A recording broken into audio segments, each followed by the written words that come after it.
Good morning students.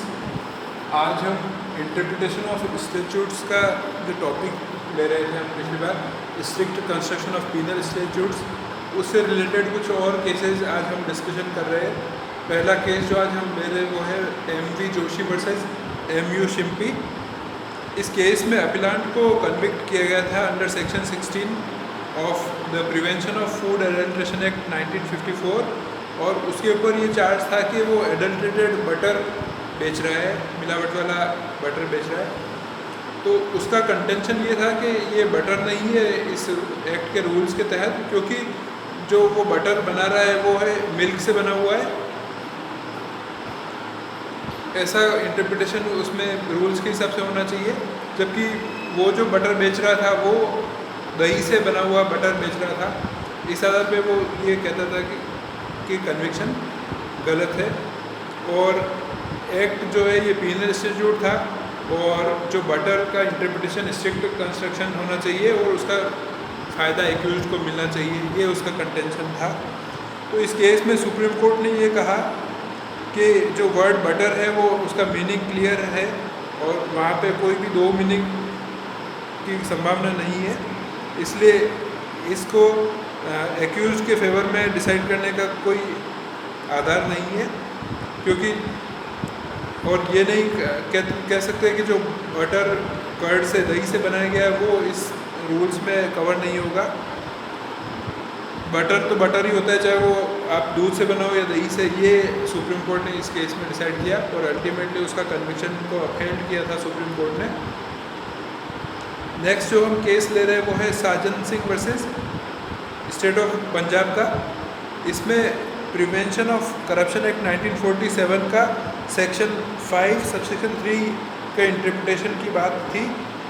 तो इस case में सुप्रीम कोर्ट ने ये डिसाइड किया कि ये स्पेशल प्रोविज़न है, इसलिए जो ऑनर्स ऑफ प्रूफ है वो फेवर ऑफ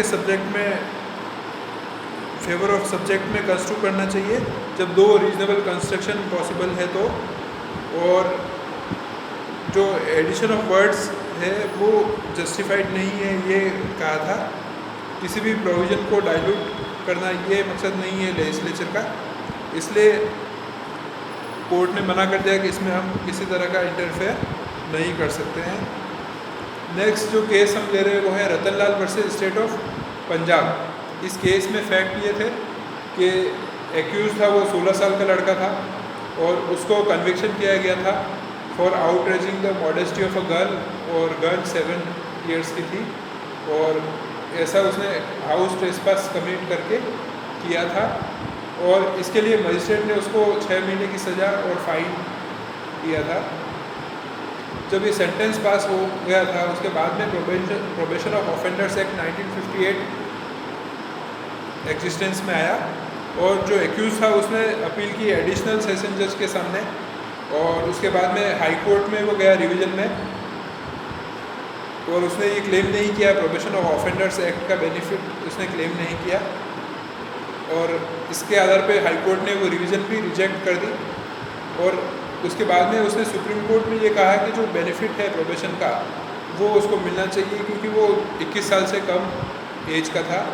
तो सुप्रीम कोर्ट ने मेजॉरिटी से हेल्ड किया कि जो बेनिफिट है प्रोबेशन का वो उसको दिया जा सकता है। नेक्स्ट जो केस हम ले रहे हैं वो है समझे वर्सेस बाल्मेर का केस है।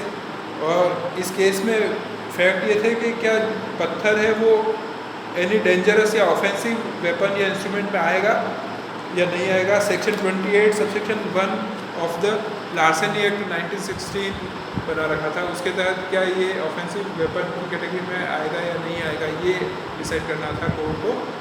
तो इस केस में कोर्ट ने ये हेल्ड किया कि वेपन या जो इंस्ट्रूमेंट है इस प्रोविज़न के तहत उसका एडॉप्शन इसलिए किया गया, इंटेंशन ये था कि कोई इंजरी हो ह्यूमन बींग्स के साथ में, लेकिन जो पत्थर है वो इस कैटेगरी में नहीं आ सकता है, ये सुप्रीम कोर्ट ने इस केस में डिसाइड किया गया था। नेक्स्ट जो केस हम अगली क्लास में लेंगे कुछ, जिनमें पहला केस हम ले रहे हैं वो है